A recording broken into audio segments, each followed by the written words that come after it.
a'immah, dengan kesepakatan para imam. Sujud rukun sholat. Jadi orang sholat enggak bersujud, enggak sah sholatnya. Selanjutnya kita masuk kaifiyah, tata cara sujud. Satu, bertakbir. Nabi bertakbir ketika hendak sujud. Tsumma yaqulu Allahu Akbar. Lalu Nabi mengucapkan Allahu Akbar. Tsumma yasjudu hatta tatma'inna mafasiluhu. Lalu beliau sujud sampai benar-benar tenang tulang belakangnya itu. Jadi sebenar-benar tenang, anteng, enggak gerak-gerak. Itu yang disebut dengan tumakninah ya. Bertakbir dan tumakninah ketika sujud. Sunan Abi Daud 859, At-Tirmidzi 302. Cara turun ke bawah. Nah, ini sempat kita kaji kemarin. Cara pertama, letakkan lutut dulu baru kedua telapak tangan. Cara kedua, tangan dulu baru lutut. Dua-duanya boleh dipraktekkan, boleh dilakukan. Tidak ada yang salah. Kita baca dulu keterangannya dari Wa'il bin Hujrin radhiyallahu an. Dia berkata, Ra'aitu Rasulullah sallallahu alaihi wasallam, Ra'aitu Rasulullah sallallahu alaihi wasallam, aku melihat Rasul idza sajada, apabila beliau sujud, wada'a rukbataihi qabla yadaihi, beliau meletakkan dulu kedua lututnya sebelum kedua tangannya.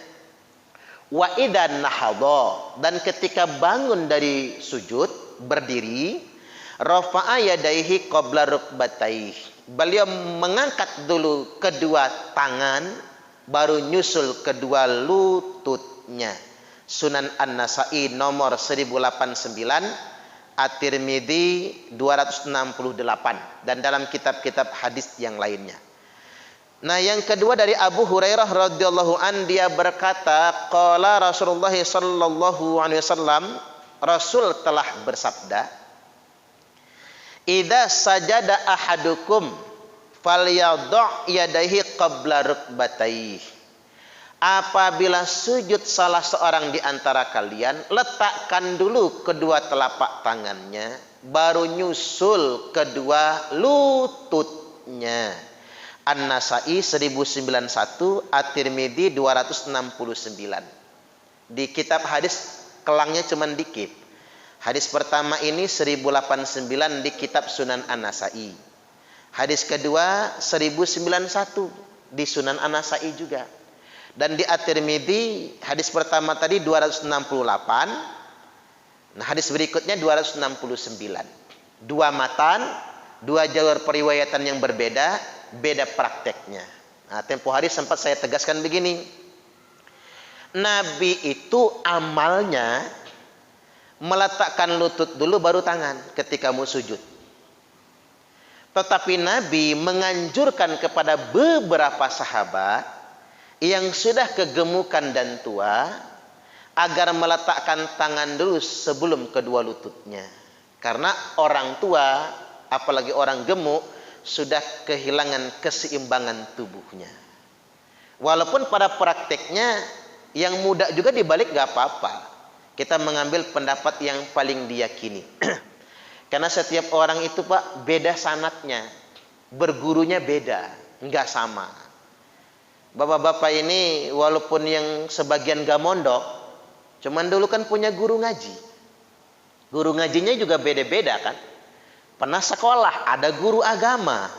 Guru agama juga ngajarnya nggak mungkin sama, ada saja yang beda. Tidak apa-apa itu. Itu namanya khilafiyah. Selama ada sandaran, ini fatwa siapa. Selanjutnya di bagian yang ketiga, wajib tumakninah ketika sujud. Karena Nabi pernah meminta sahabat mengulang sholatnya. Irji' fasalli fa innaka lam tusalli. Ulangi lagi kata Nabi, sholat lagi sesungguhnya engkau belum sholat. Sampai 3 kali. Kata sahabat ini, ya Rasul, saya enggak tahu mana salat yang lebih baik dari yang saya sudah kerjakan ini? Kalau begitu fa'allimni, tolong ajarin saya salat yang benar kayak mana.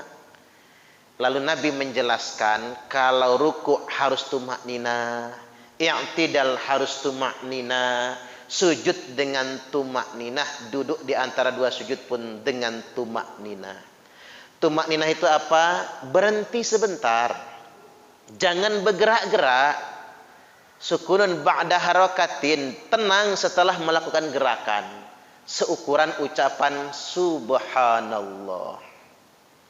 Jadi berapa detik ya subhanallah? 3 detik paling Pak, enggak lama. Makanya salat-salat yang kayak di media sosial itu ya Pak, yang ngebut banget ya, 23 rakaat cuman 11 menit gitu, itu tuh yang enggak sah salatnya, karena tidak tumakninah gitu. Tumakninah itu rukun salat soalnya. Baik, selanjutnya 7 anggota sujud. Dari Abbas bin Abdul Muthalib annahu sami'a Rasulullah sallallahu alaihi wasallam yaqul. Dari Abbas bin Abdul Muthalib, paman Nabi. Ini Abbas ini hebat Pak, walaupun paman muda lah istilahnya, cuman keturunannya kan jadi orang hebat semua. Dinasti Bani Abbasiyah itu kan keturunan dari Abbas bin Abdul Muthalib. Berkuasa berabad-abad lamanya. Kalau dinasti Bani Umayyah itu kan nggak nyampe 1 abad kekuasaan. Kalau Bani Abbasiyah itu mungkin kalau di total 6 abad, itu lama betul.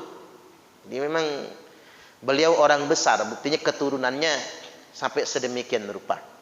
Dari Abbas bin Abdul Muthalib radhiyallahu annahu sami'a Rasulullah sallallahu alaihi wasallam yaqul, beliau mendengar Nabi bersabda, idza sajadal abdu, apabila seorang hamba sujud, sajada ma'ahu sab'atu atrafin, maka wajib baginya 7 di atas sujud di atas 7 anggota tubuh. Apa saja itu? Wajhuhu, 1 wajahnya. Wajah di hadis yang lain Nabi menyebutkan al-jabhah, jidat. Karena kalau wajah kan bisa pipi kan, bisa pipi namanya wajah, tapi Nabi nunjuknya ke jidat. Selanjutnya wakafahu, 2 telapak tangan, 2 telapak tangan. Jadi 1 tambah 2, 3 hitungannya. Warukbatahu, 2 lutut, jadi 5. Wakodamahu, dan 2 telapak kaki, jari-jari kaki, jadi 7. Sahih Muslim 491 dan masih banyak dalam kitab hadis yang lainnya. Hadis yang kedua dari Abdullah bin Abbas radhiyallahu an. Tadi dari Abbasnya, ini dari Abdullah bin Abbas radhiyallahu anhuma. Ini dari anaknya Abbas. Beliau berkata, qala Nabi sallallahu alaihi wasallam, telah bersabda Nabi sallallahu alaihi wasallam, umirtu an asjuda ala sab'ati a'zumin. Aku diperintahkan, kata Nabi, untuk sujud di atas 7 tulang. Untuk sujud di atas 7 tulang. Apa saja itu? Alal jabhah, jidat. Jadi tulang jidat. Walaupun waktu Nabi mengatakan jidat, wa asyara biyadihi ala anfi, Nabi memberi isyarah ke hidungnya. Diusahakan hidung juga menyentuh tempat sujud. Cuman jangan ribut kayak di medsos itu Pak, pepesan kosong ribut itu. Wah, sholat nggak boleh pakai masker, nggak sah. Dia bukan ulama ngomong begitu. Yang namanya imam sholat, penceramah mubaligh, kalau dia berpendapat nggak boleh pakai masker, pendapat dia. Tapi jamaah berpendapat pakai masker, ya pakai masker. Fatwa ulamanya jelas kok, sah sholat pakai masker. MUI loh yang berfatwa itu. Jadi jangan ribut kayak gitu, ngotot. Ada kan sholat id kemarin ngotot betul itu imam, yang viral di media sosial itu. Jadi di depan tuh jangan suka ngotot, nggak bagus. Jangan ngotot, menghimbau boleh, pendapat pribadi. Ya boleh, yang hidung ini nggak nyentuh tempat sujud. Terus dia marah-marah, sholatnya harus dirapatkan. Saya kalau suruh milih ya kayak tadi bagus Pak. Saya sudah berpendapat, yang namanya Apa namanya, virus ini kan belum ada obat kecuali imunitas. Nggak apa-apa. Tapi kalau orang pengen renggang, ya renggang. Itu pilihan masing-masing kan. Jangan dibikin ribut, sah juga itu. Jadi dengan ngotot gitu. Nggak boleh yang sedemikian rupa. Berpandangan boleh, tapi jangan ngotot. Jangan semua orang harus sama dengan pendapat dia. Nggak boleh. Ya kalau dia ngotot aja di Arab Saudi kalau nggak dipancung sama Raja Arab. Di Arab itu sholat wajib renggang. Kalau enggak, ditangkap kitanya. Sholat harus pakai masker. Kalau enggak ditangkap. Ya Arab Saudi itu loh. Artinya pendapat pribadi boleh kita kemukakan, tapi jangan maksa. Itu penting bagi kita. Jangan maksa orang. Apalagi pemuka agama ya. Kita enggak ada yang pakar-pakar amat lah zaman sekarang ini. Bahasa sederhananya, pinternya baru dikit, gobloknya masih banyak gitu. Ya jujur-jujuran aja lah kalau dibandingin para ulama itu kita. Baik, yang berikutnya tadi jidat ya. Selanjutnya wal yadain, kedua tangan. Kedua tangan di hadis sebelumnya disebutkan telapak tangan, berarti kan pengkhususannya. Waruk batain, kemudian kedua lutut. Selanjutnya wa atrafil qadamain, ujung-ujung jari kedua telapak kaki. Jadi Sahih Al-Bukhari ini 812, Sahih Muslim 490, Sahih muttafaqun alaih. Baik, selanjutnya ada beberapa catatan posisi tubuh kita ketika kita sedang sujud. Apa saja itu? Pertama, wajah diletakkan di tempat sujud dengan menempelkan kening dan hidung beserta telapak tangan menempel di tempat sujud dan wajah kita di antara kedua telapak tangan kita. Bunyi keterangannya begini.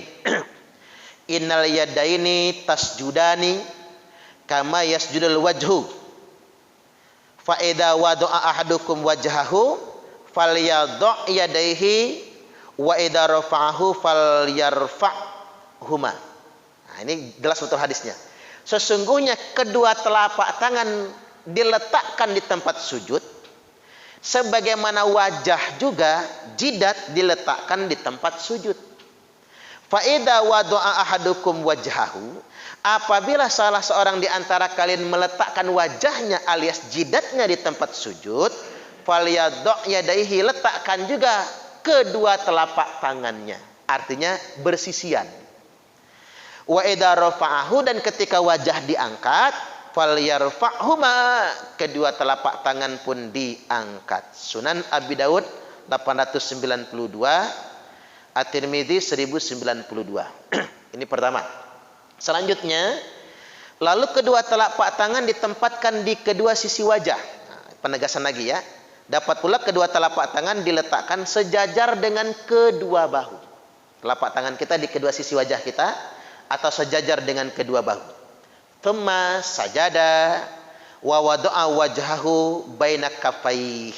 Kata Wa'il bin Hujrin, lalu Nabi sujud dan Nabi meletakkan wajahnya, mukanya di antara kedua telapak tangannya.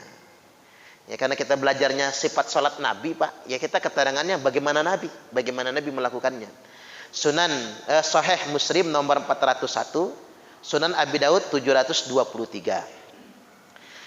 Hadis berikutnya, anan Nabiya sallallahu alaihi wasallam, sesungguhnya Nabi kana idza sajada amkana anfahu wa jabhatahu. Nabi itu kalau sujud, kata Abu Humaid As-Sa'idi, beliau sujud amkana, meletakkan anfahu, hidung, wajabhatahu, jidat, minal ard, di lantai, di bumi. Gara-gara minal ard inilah, Pak, saya dulu punya teman kalau sholat itu nggak mau pakai sajadah. Kata saya, karena ngapa nggak pakai sajadah? Nggak boleh ada penghalang, harus langsung ke bumi. Ini keramik, kata saya, nggak langsung ke tanah. Akhirnya dia kalau sholat bawa tanah gitu, sholat di atas tanah itu ya, karena harus bumi, nggak saklek juga. Begitu kali ajaran agama ini. Jadi sekali lagi, meletakkan tangan sebentar, mana tadi, di bumi, wa nah'a yadaihi an jambaihi, merenggangkan kedua lengan dari kedua sisi lambung, wa wada'a kaffaihi adwa mankibaih, dan meletakkan kedua telapak tangan setentangan dengan kedua bahu. Ini posisi telapak tangan kita itu boleh sejajar wajah betul, boleh agak mundur dikit, ngambil sejajaran dengan kedua bahu ketika sujud. Ini keterangan hadisnya begitu soalnya. Sunan At-Tirmidzi nomor 270, Sunan Abi Daud nomor 730 dan dalam kitab-kitab hadis yang lain. Selanjutnya jari-jari tangan diarahkan ke kiblat. Jari-jari tangan ke arah kiblat. Jari-jari kaki juga diarahkan ke arah kiblat dan dirapatkan jari-jari tangannya. Keterangannya begini, masih dari Abu Humaid As-Sa'idi. Fa idza sajada wada'a yadayhi ghaira muftarisin. Nabi kalau sujud, beliau meletakkan kedua telapak tangannya, ghaira muftarisin, tapi tidak dihamparkan. Tidak meletak begini Pak, tidak dihamparkan. Siku dinaikin maksudnya. Wala qabidhima, Nabi juga tidak menggenggamkan tangannya. Nabi tidak menggenggamkan tangannya. Bahkan ada ulama berpendapat tidak menggenggam di dalam salat kecuali isyarah waktu nunjuk saja. Dalam semua posisi jangan menggenggam di dalam salat. Kecuali waktu nunjuk saja. Nunjukkan genggam tuh tangan kita, isyarah waktu tasahud ya. Tidak menggenggamkannya. Wastaqbala bi atrafi asabi'i rijlaihil qiblah, dan menghadapkan jari-jari kaki ke arah kiblat. Itulah mengapa waktu sujud ya Pak, jari kaki ditekuk. Jari kaki ditekuk agar dia menghadap ke arah kiblat waktu sujud itu. Sahih Al-Bukhari nomor 828, At-Tirmidzi 304 dan nomor 900 dan dalam kitab-kitab hadis yang lain. Selanjutnya dari Wa'il bin Hujrin, anan nabiyya sallallahu alaihi wasallam, sesungguhnya Nabi kana idza raka'a faraja baina asabi'ihi wa idza sajada dhamma asabi'ahu. Nabi itu kalau ruku jari-jari tangannya renggang, kalau ruku di lutut itu. Tapi kalau sujud jari-jari tangannya dhamma asabi'ahu, jari-jari tangannya rapat begini. Ini Nabi kalau sujud.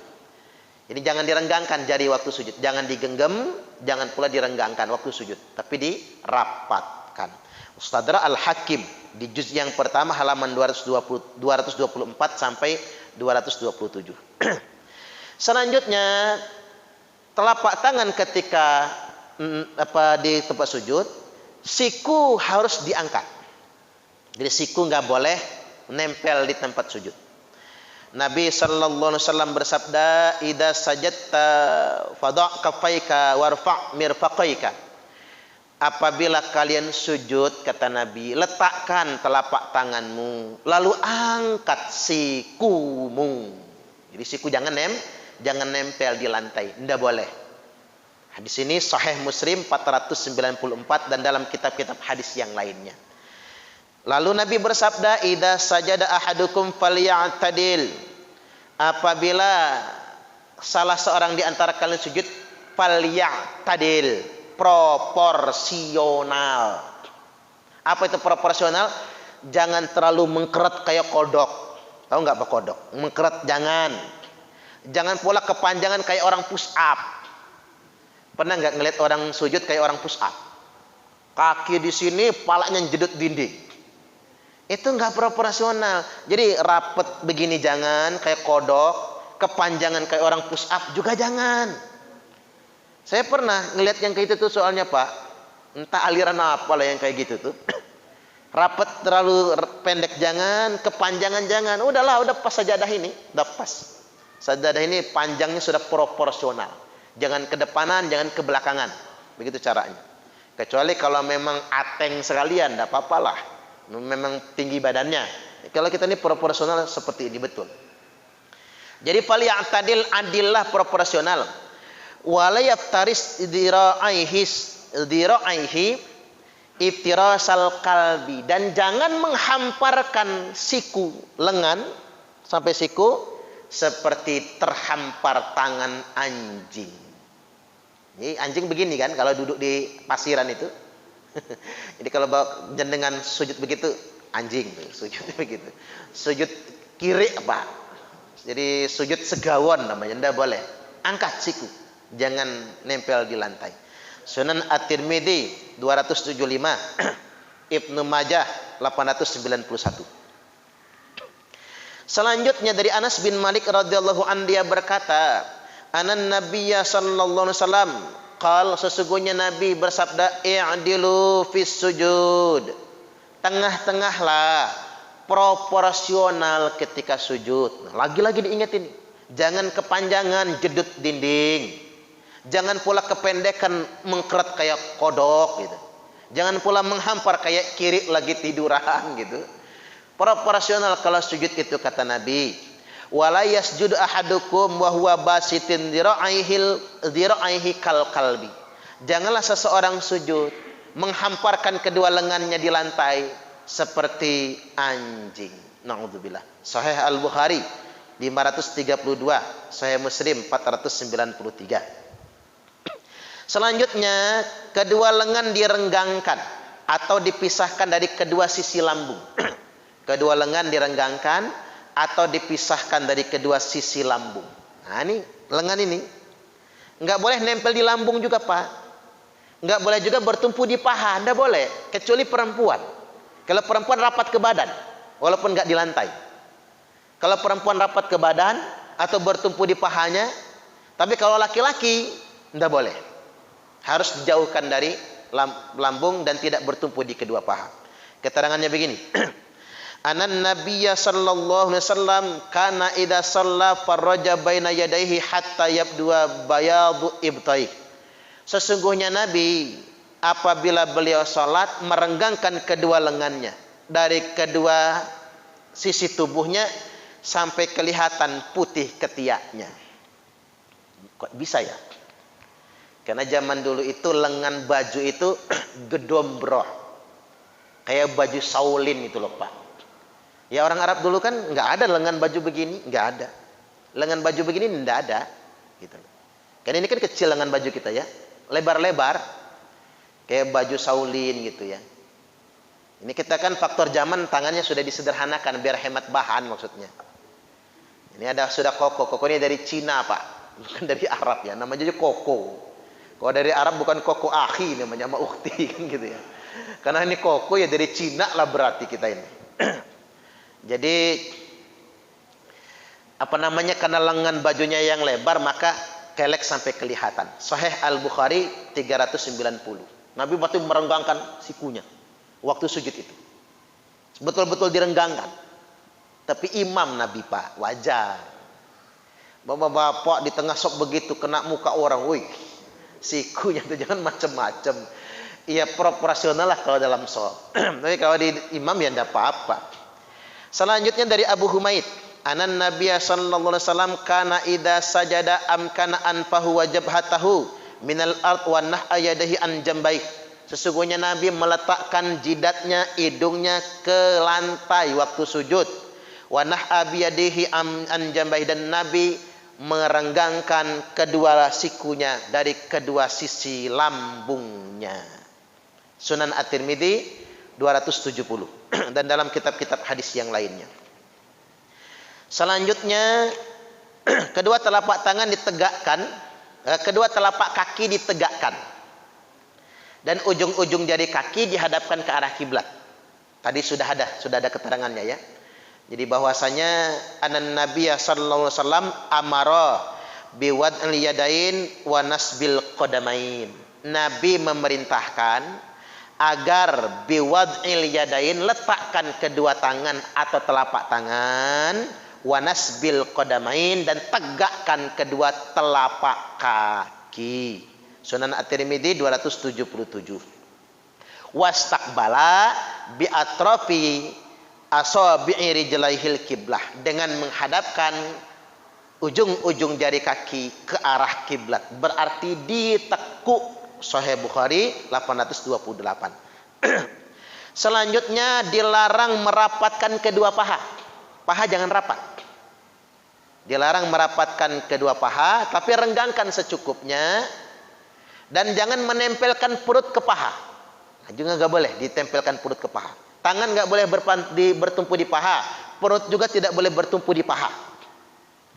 Keterangannya wa idza sajada faraja baina fakhidaih. Nabi itu kalau sujud, beliau merenggangkan kedua pahanya, ghaira hamilin batnahu. Beliau tidak menempelkan perutnya ke paha. Tidak menempelkan perut ke paha. Ala sayyin min fakhidai. Tidak menempelkan perutnya sedikit pun bertumpu kepada kedua pahanya. Tidak. Sunan Abi Daud nomor 735. Selanjutnya yang berikutnya, luruskanlah tulang belakang ketika sujud. Ya tadi, jangan terlalu panjang, jangan terlalu pendek agar dia tampak lurus. La tujzi'u salatun la yuqimur rajulu fiha sulbahu minar ruku' was sujud. Tidak memadai salat seseorang yang tidak meluruskan tulang belakangnya ketika ruku' dan sujudnya. Sunan Tirmidzi 870. Catatan terakhir, idza sajada ahadukum falyatadil. Apabila salah seorang di antara kalian sujud, adillah. Jangan terlalu memanjang, jangan terlalu memendek. Sunan At-Tirmidzi 275. Baik, saya praktekkan dulu ya Pak. Saya ada waktu. Geser.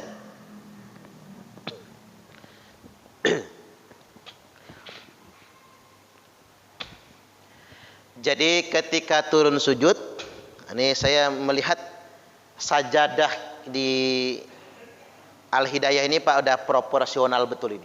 Sudah ukuran proporsionalnya orang Indonesia. Jadi yang pertama, waktu sujud itu kita takbir dulu mau sujud. Allahu Akbar. Setelah kita ruku, i'tidal, kemudian kita mau sujud, kita Allahu Akbar, turun ke bawah. Saya merekomendasikan pakai lutut dulu, turun ke bawah pakai lutut. Letakkan tangan di kedua sisi wajah, lalu letakkan wajah. Jadi tidak di bahu, walaupun boleh saja di kedua sisi wajah. Posisi begini, hidung diletakkan ke lantai, kedua siku diangkat. Di proporsional saja sebentar. Kedua siku diangkat. Jadi tidak usah terlalu tinggi. Kalau dalam shop kita bisa rapatkan sedikit ke badan. Jangan diletakkan di lantai begini. Jangan di lantai begitu. Jangan pula dirapatkan ke badan. Jangan pula bertumpu di paha begini. Jangan. Ini sujud kodok itu Pak. Terlalu rapat. Tapi jauhkan. Ini sudah sangat proporsional. Begini. Nah begini. Telapak kaki boleh dirapatkan di tengah. Boleh juga renggang saja. Tidak apa-apa. Yang penting jari-jari kakinya kita tekuk, minimal jempol kakinya atau jari yang lain menghadap ke arah kiblat. Nah dikatakan adil, sujud itu tidak boleh terlalu pendek begini. Nah gini nggak boleh. Ini nyatu ke badan atau begini atau begini. Tidak boleh juga terlalu panjang begini. Gini. Karena ada orang sujud begini Pak. Itu panjang sekali. Saya juga ngap sujud begitu tuh. Jadi begitu saja. Jadi sajadah kita ini kalau kaki kita di posisi sini, nah kakinya sudah di posisi sini. Ini sudah sangat proporsional sekali. Kaki di sini. Dan kemudian kepala kita di bagian depan ujung sajadah itu. Udah pas sekali ini Pak. Jadi enggak terlalu pendek gitu. Tidak juga terlalu memanjang. Jadi sedemikian rupa. Bahkan ini walaupun agak hati-hati. Yang hati-hati itu yang belakang. Karena kalau yang di depan sudah sedang bangkit, yang belakang mau bangkit, biasanya kita tuh kalau sujud mau bangkit, kita tuh kepala kita maju begini, jedut pantat orang. Enggak bapak-bapak pernah nggak pengalaman mau bangun sujud jedut pantat orang? Pernah kan?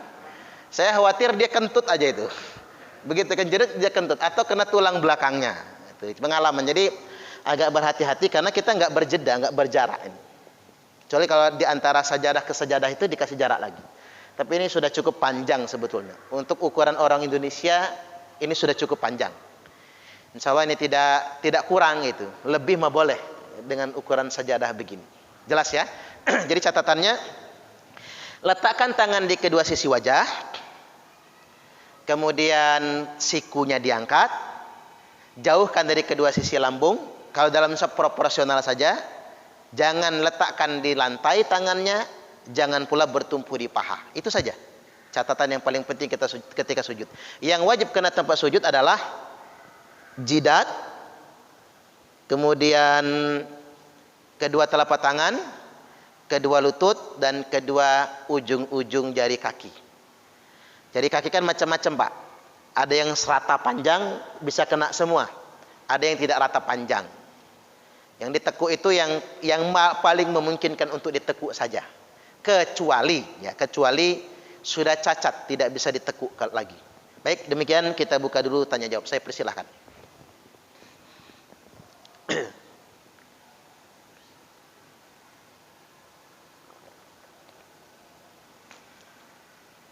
Ya, silakan.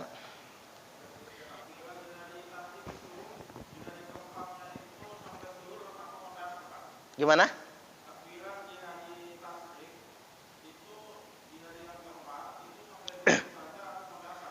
Sampai asar.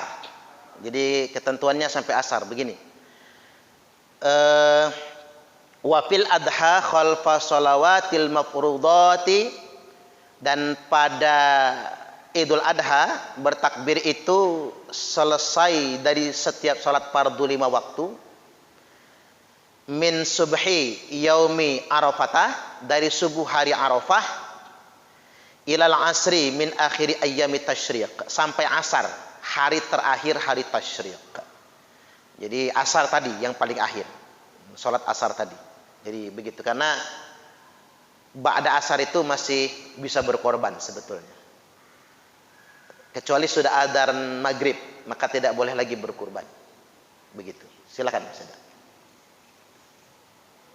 Ya. Assalamualaikum warahmatullahi wabarakatuh.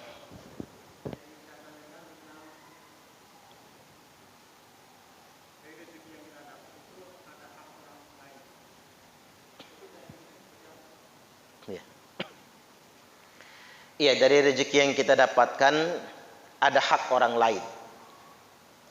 Teknisnya seperti apa? Macam-macam dia. Ada zakat namanya, Pak.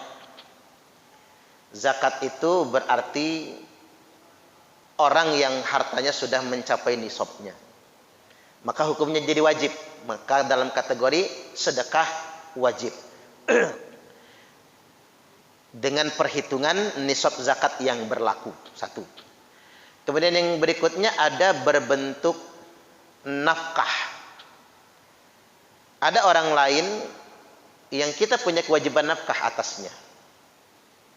Kalau anak istri jelas kan, anak istri jelas.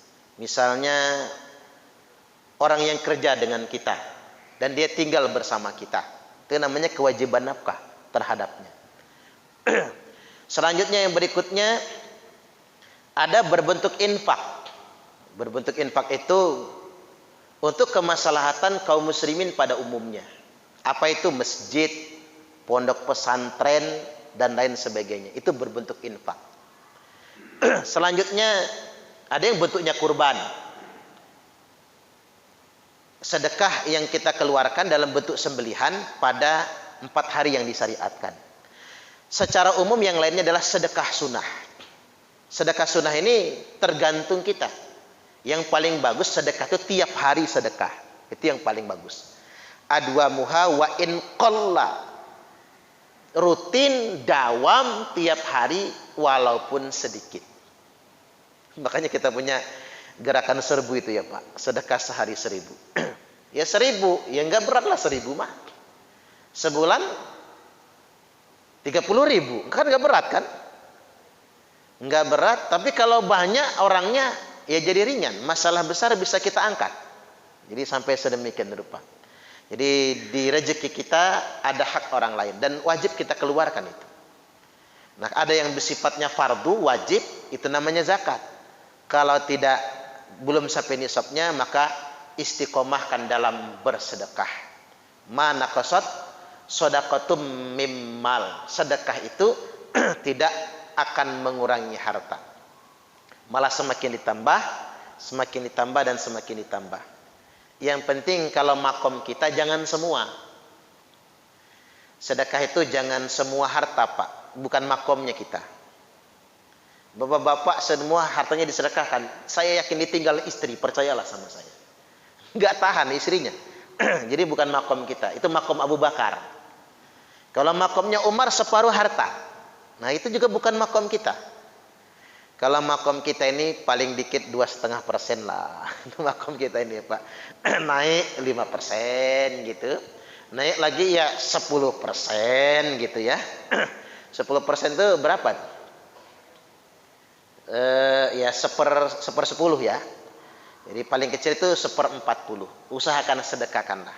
Lebih dari itu silahkan dengan pertimbangan tertentu. Jadi begitu Pak.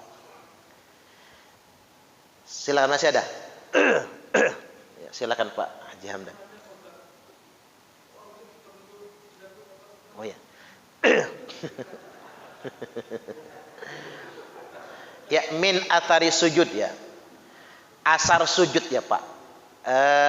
Si mahum fi wujuhihi min atari sujud. Tampak bagi mereka, terlihat bagi mereka di wajahnya bekas sujud. Jadi kalimatnya di wajah, bukan di jidat ya Pak. Artinya begini, seandainya orang itu karena dia rajin sujud, jidatnya menghitam juga nggak apa-apa. Boleh-boleh saja. Mungkin kulitnya sensitif gitu.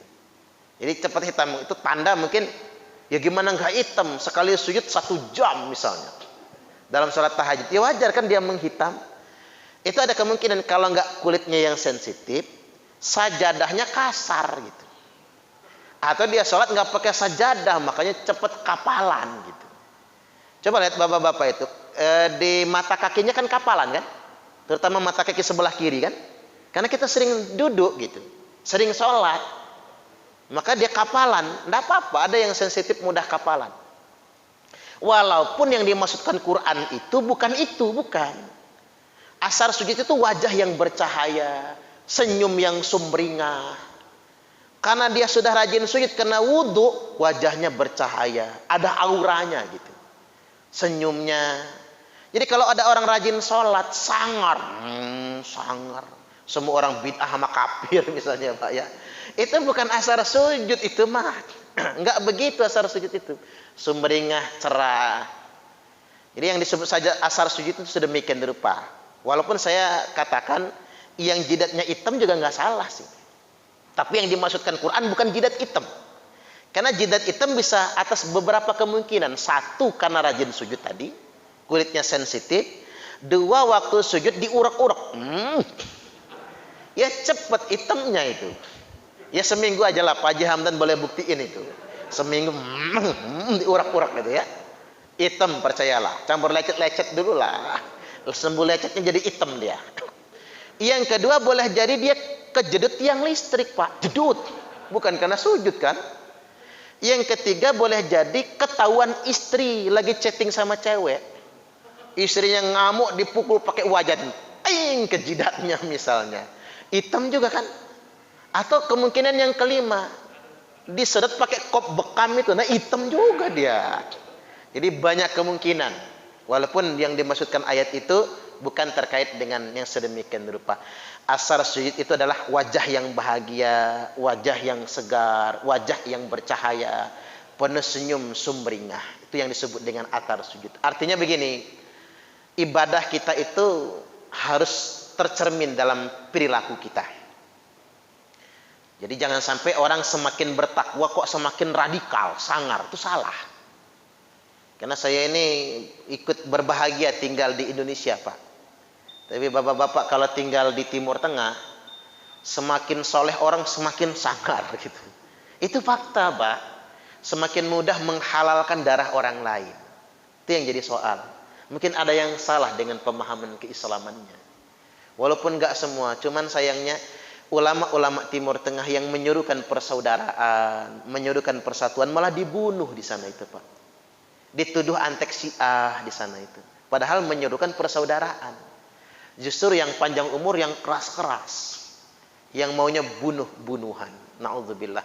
Kita belajar ternyata beragama itu tidak boleh modal semangat. Tapi sejatinya orang itu semakin soleh, semakin bijaksana. Semakin alim dia semakin bijaksana, bukan semakin keras. Baik, demikian kita lanjutkan di Jumat yang akan datang, karena saya ini ada jadwal di dekat masjid kita itu. Jadi saya isaan di sana. Saya langsung pamit. Subhanakallahumma wa bihamdika asyhadu an la ilaha illa anta astaghfiruka wa atubu ilaik. Wallahul muwaffiq ila aqwamit thoriq. Wassalamualaikum warahmatullahi wabarakatuh.